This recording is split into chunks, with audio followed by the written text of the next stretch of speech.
Hello ulit mga ka-YouTube, nandito naman po tayo sa aking channel at welcome po. Kung hindi pa kayo nakaka-subscribe, mag-click na po ng subscribe. At ngayon po ay magbibigay uli ako ng lifesaver tips at eto naman po ay para sa mga baguhang YouTubero, mga newbie sa YouTube. Ito po ay importanteng malaman ng lahat kasi masasayang lang ang inyong pinagpaguran pag hindi po kayo nag-ingat. So, let's go. Tip number 1. Regarding sa subscription.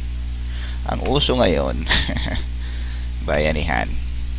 If you know what I mean, di ba? Kung ano-ano yung mga ginagamit na words para ipaalam. Okay? Pero madalas, nangyayari, may mga iba dyan na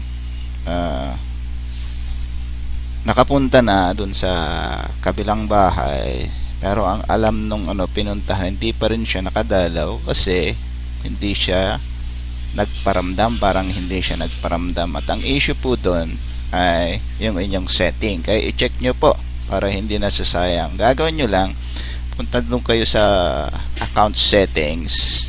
Okay, pag punta nyo sa account settings, gagawin nyo ay i-check yung inyong privacy settings dito. Okay. Yung privacy settings na yan, kailangan tama yung state niya, kaya ganito.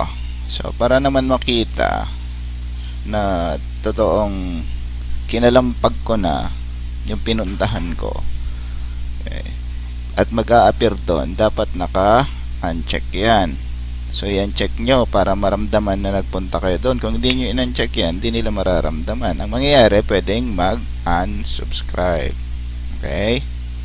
So pwedeng masayang. Or kung kayo na una, hindi nila ibabalik sa inyo yung kabutihang loob. So ingatan natin. Okay? Pangalawa, i-manage natin na maayos yung mga sinasabi natin na comments. And also, pag kayo po ay nakapit bahay, make sure na tambay nood naman kayo doon. Pansamantagal, ayon kay Jose Manalo, di ba?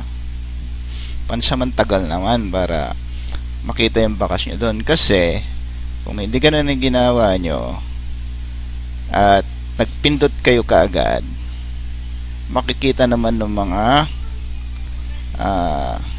may-ari ng bahay na pinuntahan nyo dito sa comment section. Kung saan nakapumunta sa isang pinost ko rito, kung may ganun ang ginawa, madedetermine ka agad dito na spam. So mag-a-appear dito, it's likely a spam. Kasi ingatan natin yun. Kung ganun nangyari, hindi ko ibabalik yung pagkalampag sa kabila. O, diba? So nagsayang ka lang. Okay? So ingatan natin yon. Then pangatlong tip naman, mga kaibigan, sa inyo pong mga pinopost, lalo na yung mga re-upload, ingatan po natin kasi kung pinagpaguran nyo yan tapos nakarating na kayo ng mahigit 1K na subscriber, gusto nyong i-monetize yung inyong videos at meron kayong issues, nako, kakaproblema kayo. So punta kayo sa inyong account settings ulit, tapos tingnan nyo yung view additional features. Okay, so dito nyo makikita kung ano yung status nyo, kung meron kayong community guidelines strikes, meron kayong copyright strikes, mag-a-appear dito. Now, even dun sa pinupost nyo mga video, pagpunta nyo dun sa inyong videos, magkakaroon din kayo ng idea kung ang nire-upload nyo ay may possible na copyright issue. So ingatan po natin yan. Okay, sa inyong list of videos, actually pag pumunta kayo doon, makikita nyo yung status, kung nakapublic siya, kung meron siyang copyright claim at meron siyang copyright strike. Ang pinakamatindi rito yung copyright strike. Ang copyright claim, yun ay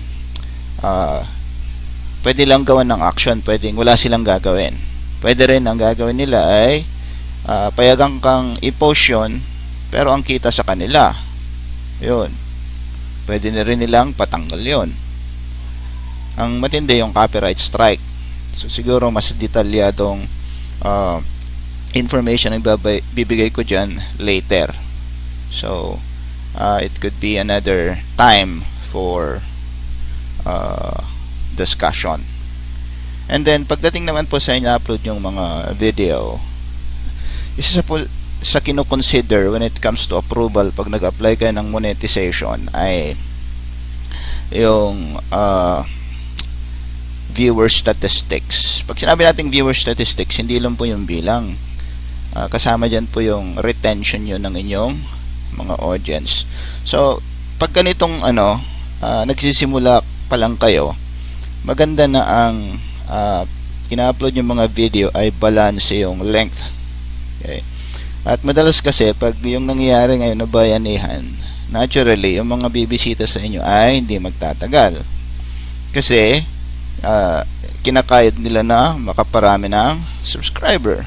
So kung sobrang haba yung video nyo at ang inilagi lang nila doon ay short amount of time, magkakaroon yan ng impact dun sa tinatawag na retention ng inyong audience. So balansehin nyo yung upload ng mga videos. If I were you, maglagay din kayo ng mga short videos na ang ideal would be about 4 to 6 or 7 minutes long.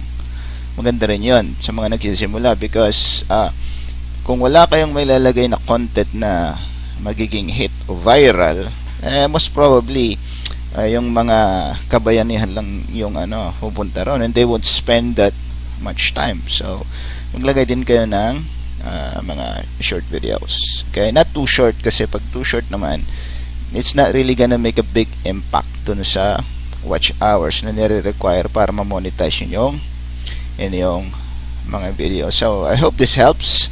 Hanggang dito na lamang muna, and kung nakatulong to, please share. Kung yung scandal ay mabilis kumalat, yung kabutihan mas lalo natin pakalatin. Okay, so tulungan natin bawat isa. Make sure you share this to your friends. Kung di pa kayo nakaka-subscribe, click subscribe. Bye bye.